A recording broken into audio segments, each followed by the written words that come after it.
We've all been there. You get a choice, a pretty good reward right now, or a way better one if you can just wait. And yet, how often do we grab that smaller thing only to kind of kick ourselves later? It feels completely irrational, right? Well, what if I told you it's not a personal flaw? Turns out it's actually a predictable glitch, a feature that's hardwired into all of our brains. So let's just do a quick thought experiment. Here's choice number 1. Would you rather have $50 right now, cash in your hand, or $100, but you've got to wait 6 months to get it? Just go with your gut feeling. And if you're like most people, that $50 today, it's probably screaming your name. Okay, let's change it up a little. Same amounts of money, we're just going to push the whole thing way out into the future. Would you prefer $50 in 5 years' time or $100 in 6 years? Now, this is where it gets really fascinating because almost everyone flips their answer. All of a sudden, waiting an extra year for double the money seems like a total no-brainer. So if you found yourself switching your preference there, don't worry, you're not broken, you're perfectly normal. You just experienced what behavioral economists call time inconsistency. It's this weird quirk we all have where we are incredibly patient when we're thinking about the distant future, but the second right now is an option, all that patience just evaporates.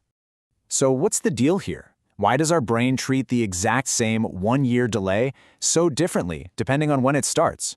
Well, the answer lies in this really cool concept from behavioral economics. It's time to unmask the culprit behind our strange choices. The phenomenon has a pretty fancy name, hyperbolic discounting. But really, it's a simple idea. Our brains don't value the future in a straight, consistent line.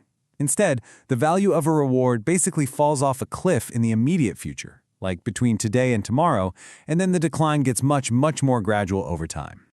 For the longest time, classical economists assumed we were all rational creatures, that our brains followed this logical, straight path they called exponential discounting, always consistent. But as it turns out, study after study shows we actually operate on this much more emotional, curved path, the hyperbolic one. And this is the path of short-run impatience, where the now is absolute king, but also, weirdly, of long-run patience. And this graph shows it perfectly. That dashed line, that's the old rational idea of exponential discounting, a nice, smooth, predictable curve. But look at the solid hyperbolic curve. See that massive nosedive right at the beginning?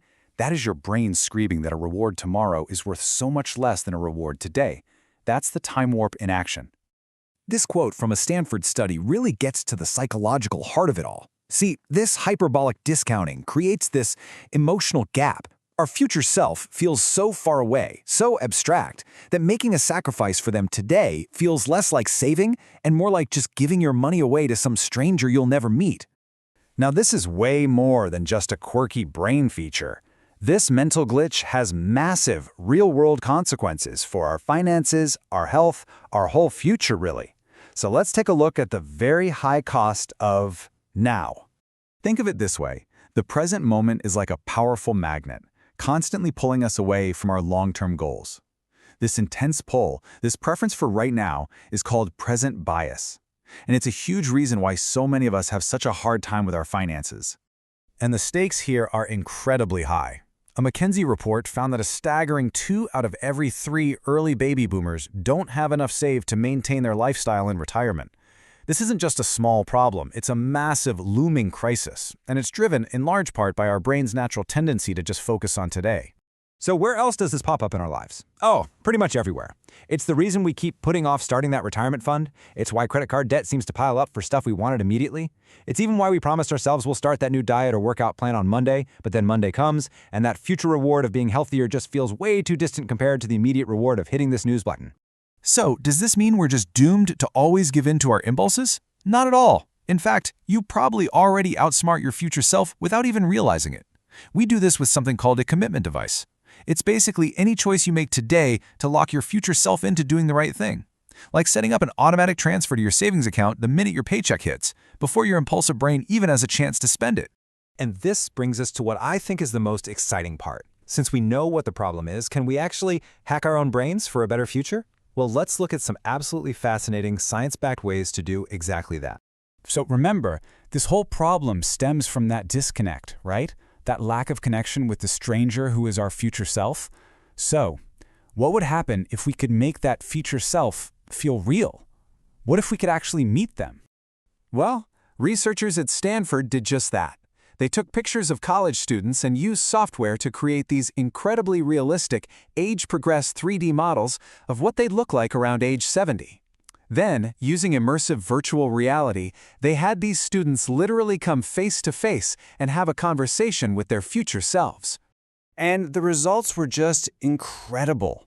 After this experience, participants were asked how they'd split up a hypothetical $1,000. Now look at this chart. The control group, the ones who didn't meet their future self, they put about $80 toward retirement. But the group that did, they socked away $172. That is more than double. And you know what the best part is? You don't need a fancy VR lab to make this work. Other researchers found they could get a similar boost with just a simple app. As people used a slider to allocate more money to savings, an aged photo of their own face would smile. When they saved less, it would frown. That's it.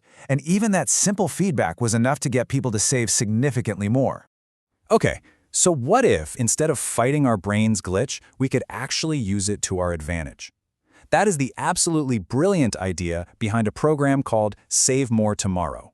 It's so simple. You commit today to automatically increase your retirement savings later. Specifically, every time you get a pay raise in the future. This plan is just genius because it hacks our own biases. See, it uses our laziness for good. It's super easy to agree to save more later. And it gets around our deep-seated hatred of losing things because the extra money comes from a future raise, so your take-home pay never actually goes down. And the real-world results are just staggering. In one of the first companies that tried this, the average saving rate for employees more than tripled, jumping from 3.5% all the way up to almost 12%, and they barely even felt it. So what's the big takeaway from all this? Well, it really boils down to two key strategies.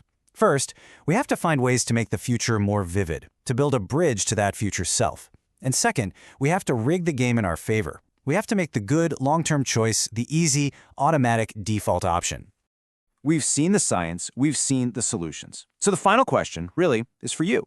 Now that you've been introduced to that person you are going to become, what is one small choice you can make today, some little commitment device, maybe an automatic transfer, that will make your future self incredibly happy that you did?